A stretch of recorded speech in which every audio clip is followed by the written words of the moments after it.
Jamoat transporti xizmatini yanada yaxshilash, aholiga qulayliklar yaratish borasida hududlar miqyosida muhim chora-tadbirlar amalga oshirilmoqda.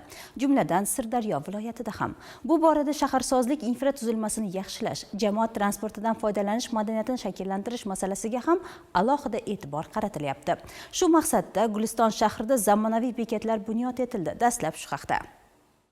Jamoat transporti eng qulay vosita hisoblanadi. Shu boisdan Guliston shahriga 74 ta zamonaviy avtobuslar keltirilib, yo'nalishlarga qo'yildi. Natijada aholining uzog'i yaqin bo'ldi. Shu bilan birga avtobekatlar ham zamonaviy ko'rinishga keltirildi. Guliston shahridagi 18 ta aqlli bekatlarga elektron tablolar o'rnatilib, avtobuslarning yetib kelish vaqtlari joylashtirildi. Aholiga yanada qulayliklar yaratish maqsadida Guliston shahrida zamonaviy 18 ta aqlli bekatlar qurildi. Bularning asosiy eski bekatlardan farqi birinchi navbatda barchaga teng sharoit yaratish, nogironligi bo'lgan shaxslarga to'siq muhit yaratish maqsadida panduslar, taktli qoplamalar bilan jihozlangan. Bundan tashqari quyosh paneli o'rnatilgan, uzluksiz tok bilan ta'minlash maqsadida yoritish chiroqlar o'rnatilgan, ma'lumotlarni real vaqt rejimda taqdim etuvchi monitorlar bilan jihozlangan. Xavfsizlikni ta'minlash maqsadida kuzatuv kameralari, mobil qurilmalarni quvvatlash uskunalari o'rnatilgan. Endilikda yo'lovchilar avtobusning kelish vaqtini aniq bilishlari mumkin. Bunday imkoniyatlardan aholi minnatdor.